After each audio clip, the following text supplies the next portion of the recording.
welcome back for another book review. Today we are talking about Celtic Spirituality by Phillip Freeman. The brief description of this book is that it's a very small book, and each of the entries, the chapters, they are very small. Most of them, especially the pagan chapters, tend to be like a page, maybe two. The Christian chapters tend to be a lot more, a few pages, but even then, this is just a very small book, and it is very random for a collection of kind of Celtic stories-ish.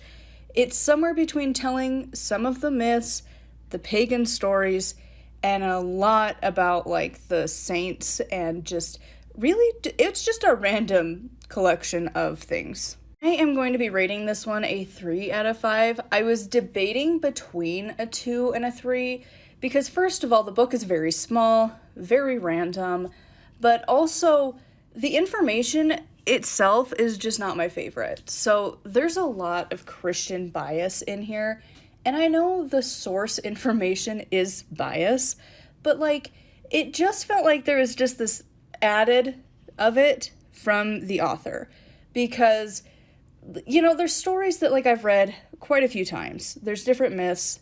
Carradwin's, for instance, I've read that quite a few times. Various books, various authors, various publishers. And that story never really has a Christian element to it. This book, it was there. And when we get to like the section on like Bridget, the goddess page, super small. You get to the saint page, it goes on and on and on, and there's multiple chapters on her as a saint, but we get a paragraph for her as a goddess. And the chapters that are talking about the ancient pagans usually have this like undertone of how they're like bad. And again, the source material is going to kind of have that. But like the Christians never have that. The Christian side of it, they are perfect. They're mild. They're, it's what they've wanted to have, as the victors. Of course, they're the civilized people, and the pagans of the days of old were the savages who were doing these horrible, graphic things, and yet the Christians were like totally just fine. They're good.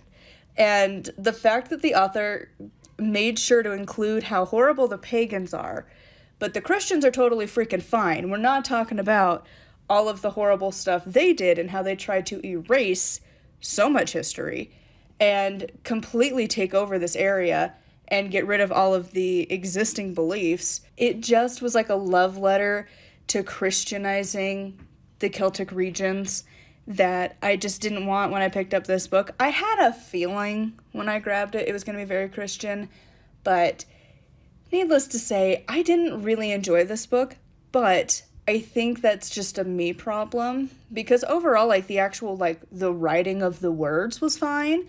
It's just the content I didn't really agree with.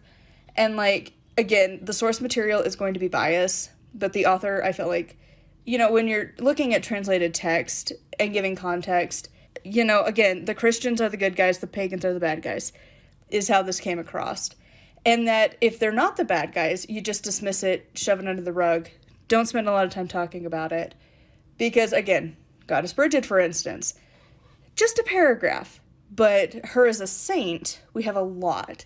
And even then, because he has, like, the chapter heading, a paragraph, and then he, like, has another paragraph below it. And the beginning paragraph is, like, italicized to, like, differentiate it. And that one's kind of like a brief introduction to the small chapter that you're going to read. And in there, even that wasn't about her necessarily as a goddess. It was talking about her as more of like, well, she could have been a person, or she can be a saint, and then like sometimes I guess she's a goddess. Like, it just came across that the author doesn't take the pagan beliefs seriously, but the Christian ones are perfectly fine. So obviously, the intended audience for this book is going to be people interested in Celtic stories with the heavy Christian undertones. Whether you're talking about paganism or not, it's almost always going to kind of have some slip in about Christian things. So would I buy it? Absolutely not. The only other note that I have for this book is, once again, it's a random pet peeve of mine, and it's really obnoxious. There was no conclusion. Just give me a little conclusion at the end. I don't know why so many books don't have that. It's just the most random thing, but it's really obnoxious when you're reading through these kinds of books and then there's no conclusion. You're just reading through a story, reading through a chapter, whatever. I think the end one was on some saint, and then you get to the final end and then you're like, "Oh, okay, I guess we're done." There's no wrap up, there's no nothing. Okay, I guess. Again, it's a random pet peeve of mine. That is all that I will be saying about this really small little book. I would love to know your thoughts on this one in the comments down below. Huge thank you, as always, to my patrons.